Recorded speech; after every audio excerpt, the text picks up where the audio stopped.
La fisiología del aparato digestivo comprende una serie de fenómenos motores, secretores y de absorción, que tienen lugar desde el momento de la ingesta del alimento hasta la eliminación de los residuos no útiles para el organismo. En la práctica, se hará mención de algunas partes importantes de la fisiología gastrointestinal.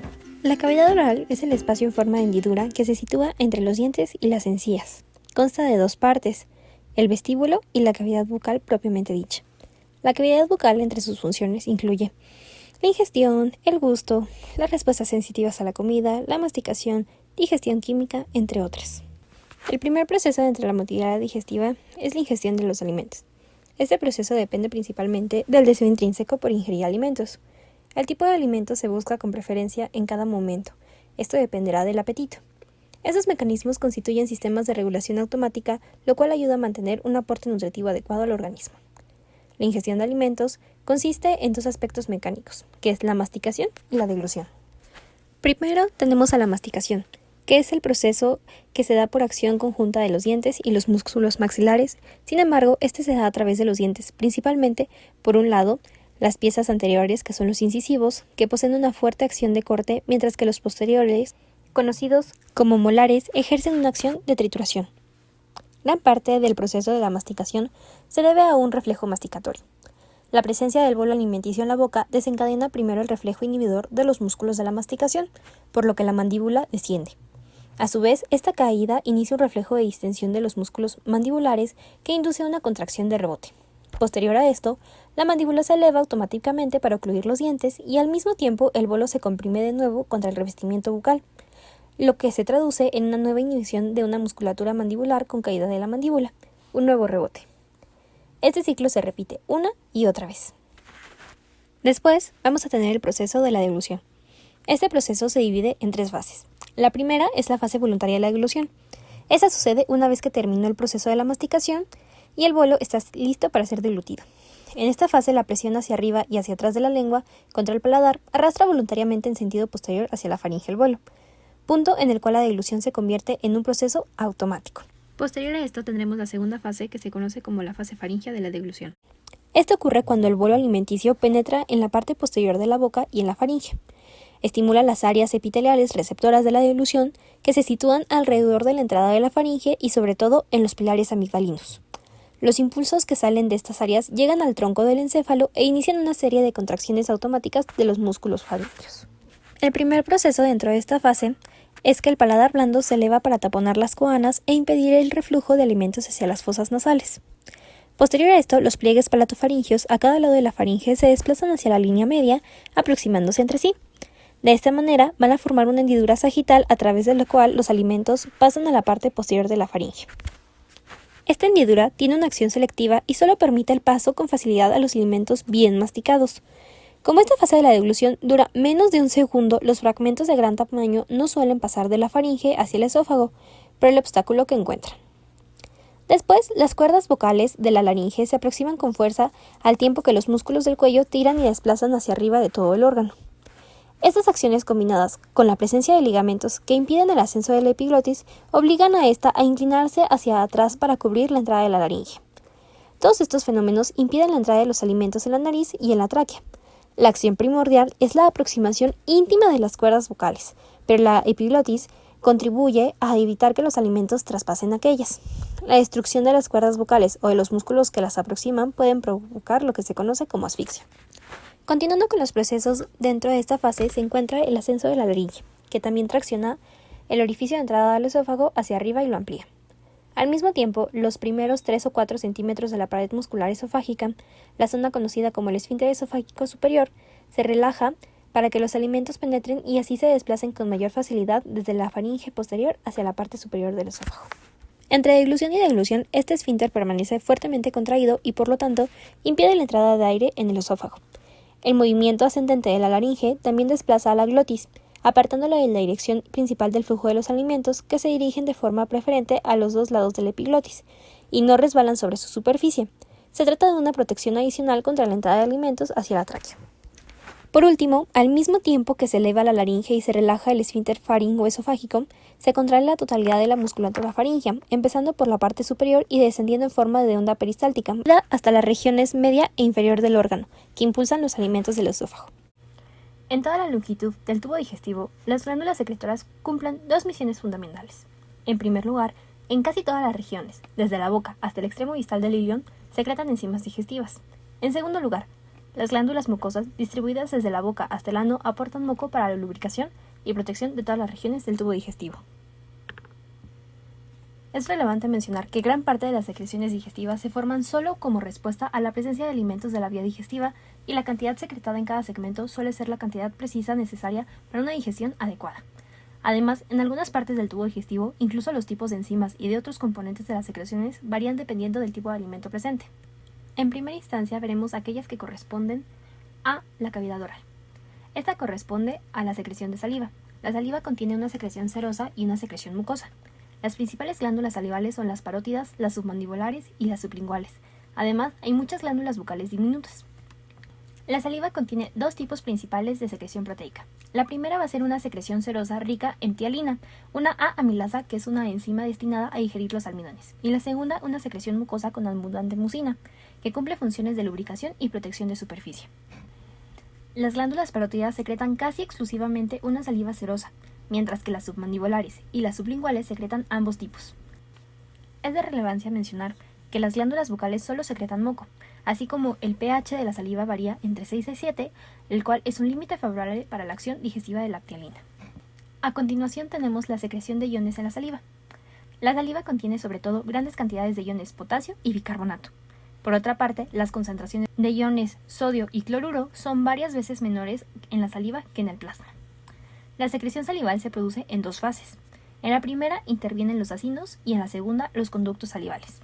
Los acinos producen una secreción primaria que contiene ptialina, mucina o ambas sustancias en una solución de iones con una concentración no muy distinta a la del líquido extracelular. Cuando la secreción primaria fluye por los conductos, se establecen dos procesos de transporte activo que modifican en gran medida la composición iónica de la saliva. En primer lugar, se produce una reabsorción activa de iones sodio a lo largo de todo el conducto salival, y al mismo tiempo se secretan activamente iones potasio que se intercambian por los de sodio. De esta forma, se reduce mucho la concentración salival de iones sodio al tiempo que aumenta la de potasio. Sin embargo, la reabsorción de sodio supera la secreción de potasio, por lo que en conductos salivales se secreta una negatividad, lo que a su vez facilita la reabsorción pasiva de iones cloruro. Por lo tanto, las concentraciones salivales de iones cloruro descienden mucho para acoplarse en las bajas concentraciones de iones sodio. En segundo lugar, el epitelio ductal secreta iones bicarbonato a la luz del ducto. Esto se debe, al menos en parte, a un intercambio pasivo de bicarbonato por cloruro, aunque también podría ser consecuencia de un proceso de secreción activa. El resultado neto de estos procesos de transporte es que, en condiciones de reposo, las concentraciones salivales de los iones sodio y cloruro alcanzan solo entre la séptima y la décima parte de sus concentraciones plasmáticas. A su vez, la concentración de iones potasio es 7 veces mayor a la del plasma, y la concentración de iones bicarbonato es de 2 a 3 veces la del plasma. Es importante mencionar que durante la salivación máxima, las concentraciones iónicas cambian de manera considerable porque la velocidad de formación de la secreción primaria por los acinos aumenta hasta 20 veces. En consecuencia, esta secreción acinar fluye por los conductos con una rapidez tal que el acondicionamiento ductal de la secreción queda muy reducido. El esófago es un tubo muscular que mide de 25 centímetros de largo, localizado por detrás de la tráquea, dentro en el mediastino. Antes de concluir al estómago, el esófago atraviesa el diafragma por una abertura llamada hiato esofágico. El esófago contiene en sus paredes músculo esquelético o músculo liso según la localización. El tercio superior del esófago contiene músculo esquelético. El tercer medio contiene una mezcla de músculo esquelético y liso, y en la porción terminal solo contiene músculo liso. Los alimentos glutidos son impelidos desde el extremo vocal al extremo anal del esófago por una contracción muscular en ondas llamada peristalsis. El movimiento del bolo a lo largo del tubo digestivo ocurre debido a que el músculo liso circular se contrae por detrás y se relaja por delante del bolo. A lo anterior sigue el acortamiento del tubo por la contracción del músculo longitudinal. Estas contracciones progresan desde el extremo superior del esófago a la unión gastroesofágica a una velocidad de 2 a 4 centímetros por segundo, hasta que vacíen el contenido esofágico en la región cardial a causa del engrosamiento de las fibras del músculo circular de sus paredes. Esta porción se refiere como la esfínter esofágica interior. Después que los alimentos pasan al estómago, la constricción de las fibras musculares de esta región ayudan a evitar el contenido del estómago regresen hacia el esófago. El estómago funciona principalmente como un reservorio para almacenar grandes cantidades de comida recién ingerida, permitiendo así ingestiones intermitentes. En él se encuentran diferentes células que participan en la secreción del jugo gástrico, el cual contiene ácido clorhídrico y pepsina responsables de la digestión gástrica del bulbo alimenticio. Diversos productos secretados por el estómago ayudan a las funciones esbozas de la sección previa. El producto secretado más característico del estómago es el ácido clorhídrico. La acidez de la secreción gástrica empieza el proceso digestivo por medio de hidrólisis simple y es también antimicrobiana. La digestión enzimática de la comida también ocurre como resultado de secreciones gástricas. Una enzima proteolítica, la pepsina, es secretada como precursor inactivo, el pepsinógeno, y dividida de manera autocatalítica al pH bajo que existe en la luz del estómago. La pepsina se especializa para su papel en la medición de digestión de proteínas en el estómago porque muestra actividad óptima a pH bajo. El jugo gástrico también contiene factores intersecos sintetizados por las células parietales y lipasa, lo que contribuye a la digestión inicial de triglicéridos. El estómago también secreta productos importantes para proteger la mucosa contra los efectos inclementes de la mezcla. Ahora hablaremos sobre la secreción del intestino delgado. Esta principalmente se basa en 3 tipos de secreciones. La primera es la secreción de moco, que ésta se produce por las glándulas de Brunner encontradas principalmente en el duodeno. La principal función de este moco secretado consiste en proteger la pared duodenal frente a la digestión por el jugo gástrico muy ácido que procede del estómago. La segunda es la secreción de jugos digestivos intestinales producidas por las criptas de Leverkusen. A lo largo de toda la superficie del intestino delgado existen pequeñas depresiones llamadas criptas de Leverkusen. Las superficies de las criptas y de las vellosidades intestinales se encuentran cubiertas por un epitelio formado por 2 tipos de células principalmente.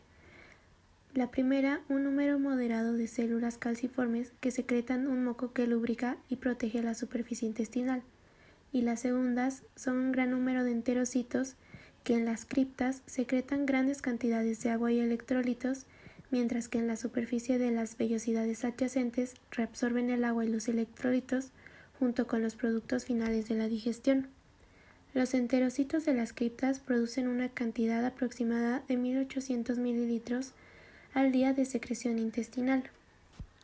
Y el tercero, la secreción de líquido acuoso. Al menos se conocen 2 procesos secretores activos del líquido acuoso. El primero es una secreción activa de iones de cloruro en las criptas y el segundo una secreción activa de iones de bicarbonato. Bueno, a continuación hablaremos acerca de la absorción en el intestino delgado. En la superficie de absorción de la mucosa del intestino delgado existen muchos pliegues llamados válvulas conniventes o pliegues de Kettering, que triplican la superficie de capacidad para la absorción. Estos pliegues son circulares y se extienden a lo largo del intestino y se encuentran especialmente bien desarrollados en el duodeno y en el yeyuno.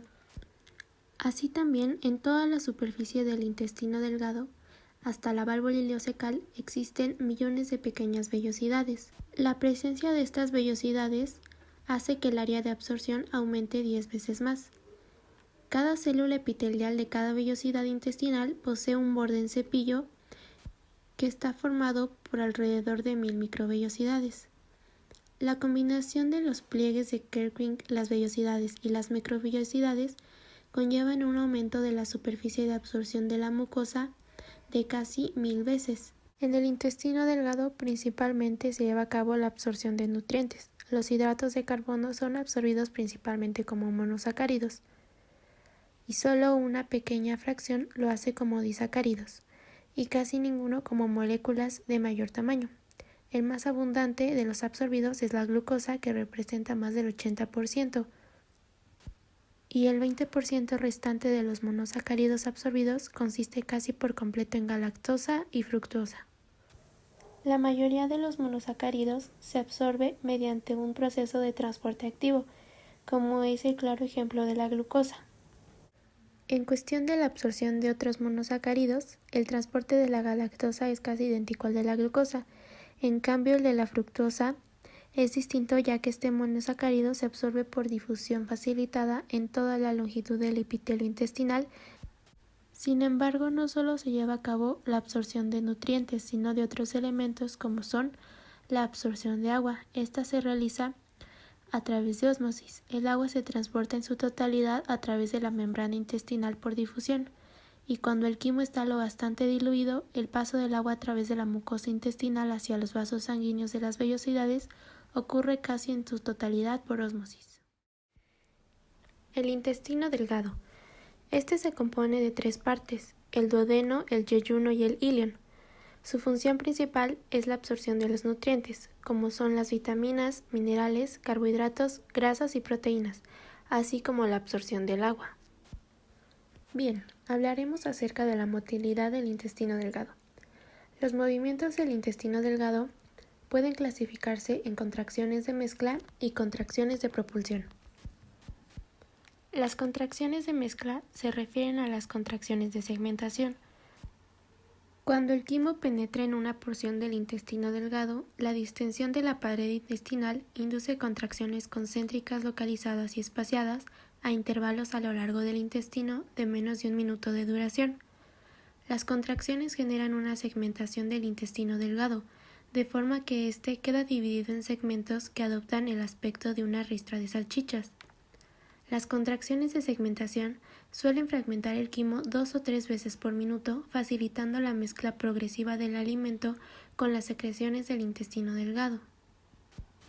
Los movimientos propulsivos del intestino delgado, o también llamado peristaltismo del intestino delgado. Las ondas peristálticas empujan el quimo a lo largo de todo el intestino delgado. Estas ondas pueden producirse en cualquier punto del intestino y se mueven en dirección anal a un ritmo de 0.5 a 2 centímetros por segundo.